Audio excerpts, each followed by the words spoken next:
Karen kept parking in my driveway, so I installed a boom gate with facial recognition access.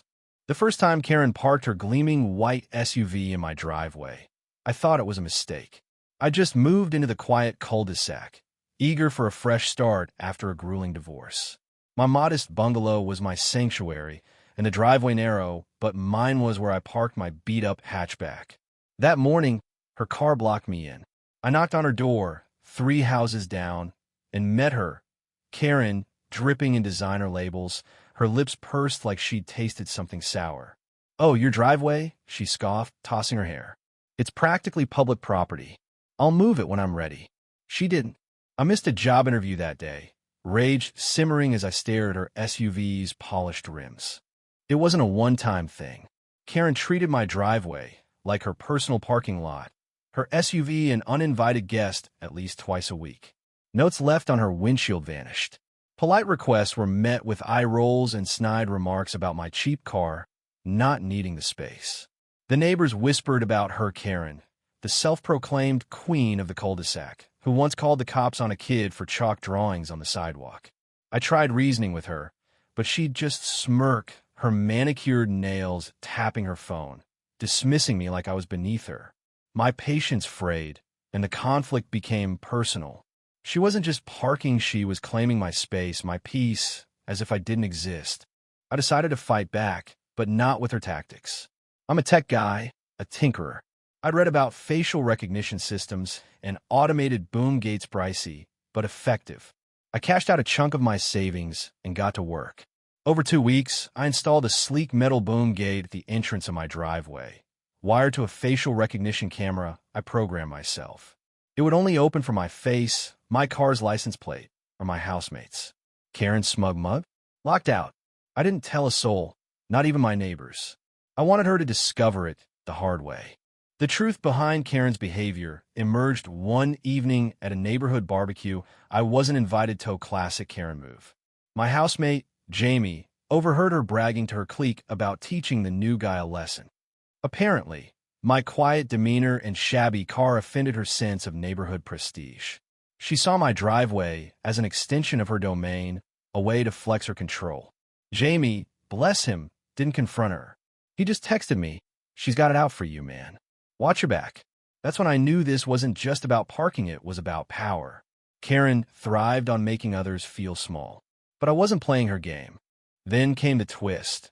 Mrs. Delgado, the elderly widow next door, pulled me aside one morning.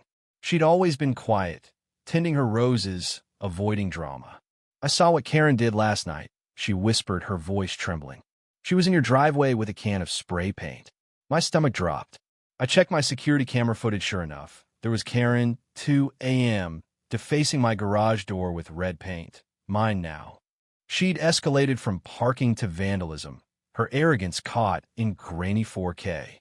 Mrs. Delgado, it turned out, had her own beef with Karench. Once reported Mrs. Delgado's rose bushes for violating HOA rules. Now, she was on my side, a quiet ally with a fire in her eyes. The showdown came on a crisp Saturday morning. Karen rolled up in her SUV, expecting her usual spot.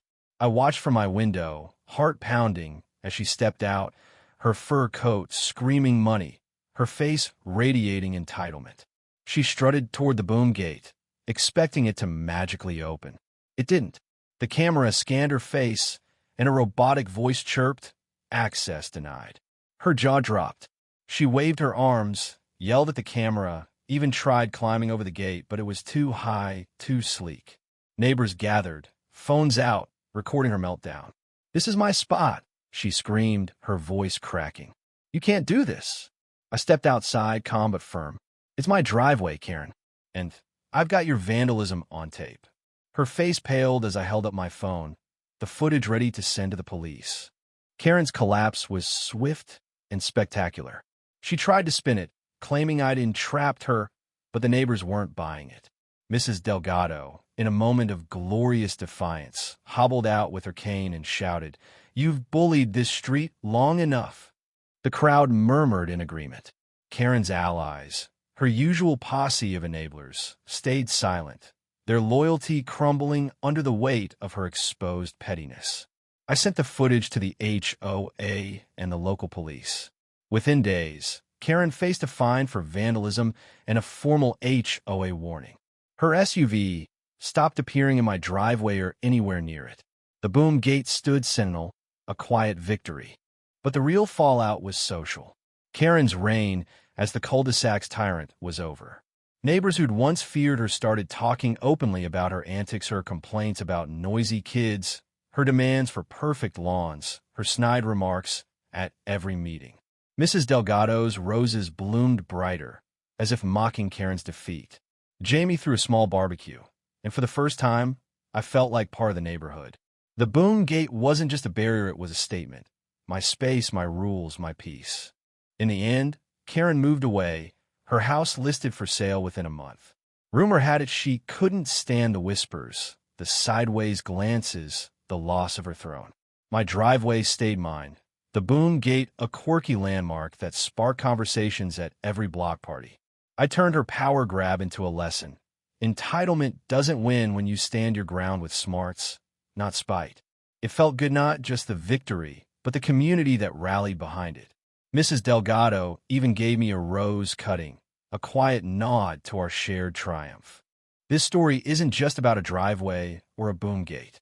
It's about standing up to bullies who think they can take what's yours because they feel superior. Karen thought she could control me, but she underestimated the power of quiet resolve and a well-placed gadget. What do you think? Did I go too far with the boom gate? Or was it the perfect checkmate? Share your thoughts. Where's the line between defending your space and escalating a feud? Let's talk about what's right, what's fair, and how you'd handle a Karen in your life.